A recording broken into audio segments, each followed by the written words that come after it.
സിനിമയിൽ എത്തുന്നതിന് മുൻപ് താരങ്ങളും സാധാരണക്കാരാണ്. സ്കൂളിലും കോളേജിലുമൊക്കെ എല്ലാവരെയും പോലെ അവരും ആർമാദിച്ചിട്ടുണ്ടാവാം. പാർട്ടിയും ബീറുമൊക്കെ താരപുത്രൻ ദുൽഖർ സൽമാൻ തന്റെ കൗമാരം ആഘോഷിച്ച ഫോട്ടോകൾ നേരത്തെ സോഷ്യൽ മീഡിയയിൽ വൈറലായിരുന്നു. ഇപ്പോഴിതാ യുവതാരം നിവിൻ പോളിയുടെ ഒരു ആഘോഷ ചിത്രവും വാട്സ്ആപ്പ് വഴി പ്രചരിക്കുന്നു. ഒരുപാട് മദ്യക്കുപ്പികളുമായി നിവിനും ഒരു സുഹൃത്തും നൽകുന്ന ഫോട്ടോയാണ് വാട്സ്ആപ്പ് വഴി പ്രചരിക്കുന്നത്. ഈ ഫോട്ടോ കാണുമ്പോൾ ഇങ്ങനെയൊക്കെയായിരുന്നു നിവിൻ പോളിയുടെ കോളേജ് ജീവിതം എന്നൊക്കെയാണ് ആരാധകരുടെ ചോദ്യം. 25 വർഷത്തോളം സ്വിറ്റ്സർലാൻഡിൽ സെറ്റിൽഡ് ആയിരുന്നു നിവിൻ പോളിയുടെ മാതാപിതാക്കൾ. എന്നാൽ നിവിനും സഹോദരിയും ആലുവയിൽ മുത്തശ്ശനും മുത്തശ്ശിക്കുമൊപ്പമാണ് നിന്നിരുന്നത്.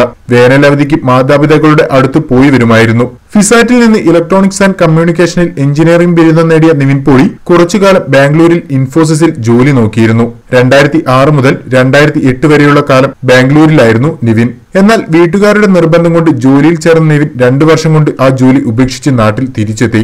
സിനിമയായിരുന്നു സ്വപ്നമെങ്കിലും അവസരങ്ങളൊന്നും ഉണ്ടായിരുന്നില്ല. കുറച്ചുകാലം ജോലിയും കൂലിയുമില്ലാതെ നടന്നുവത്രേ. തുടർന്നാണ് വിനീത് ശ്രീനിവാസൻ സംവിധാനം ചെയ്ത മലർവാടി ആർട്സ് ക്ലബ് എന്ന ചിത്രത്തിലൂടെ സിനിമാ രംഗത്ത് എത്തുന്നത്. ഓഡിഷനിലൂടെയാണ് നിവിന് മലർവാടിയിൽ അവസരം ലഭിച്ചത്. ചെറിയ ചെറിയ വേഷങ്ങളിലൂടെ ഇന്നത്തെ നിവിനായി പടിപടിയായി നടൻ വളർന്നു. ഫിസാറ്റിൽ സഹപാഠിയായിരുന്നു റിന്ന ജോയ്. ജോലിയും കൂലിയുമില്ലാതെ വിഷമഘട്ടത്തിലും റിന്ന നിവിനൊപ്പം നിന്നു. മലർവാടി ആർട്സ് ക്ലബ് എന്ന ആദ്യ ചിത്രം റിലീസായ മാസങ്ങൾ കഴിയുമ്പോഴേക്കും നിവിൻ റിന്നയെ വിവാഹം കഴിച്ച് കൂടെ കൂട്ടി. ഇതാണ് നിവിന്റെ സിനിമാ യാത്ര. ഇതുപോലെ നേരത്തെ താരപുത്രൻ ദുൽഖർ സൽമാന്റെ അപൂർവ ചിത്രങ്ങളും പുറത്തു വന്നിരുന്നു. വിദേശത്ത് പഠിക്കുമ്പോഴുള്ള പാർട്ടി ആഘോഷത്തിന്റെയും ബീർ കുടിക്കുന്നതിന്റെയും ഒക്കെ ചിത്രം ഫേസ്ബുക്കിലും വാട്സാപ്പിലും വൈറലായി. കൂടുതൽ ഗോസിപ്പുകൾക്കായി ഈ ചാനൽ സബ്സ്ക്രൈബ് ചെയ്യൂ. ഗോസിപ്പ് ബസാർ.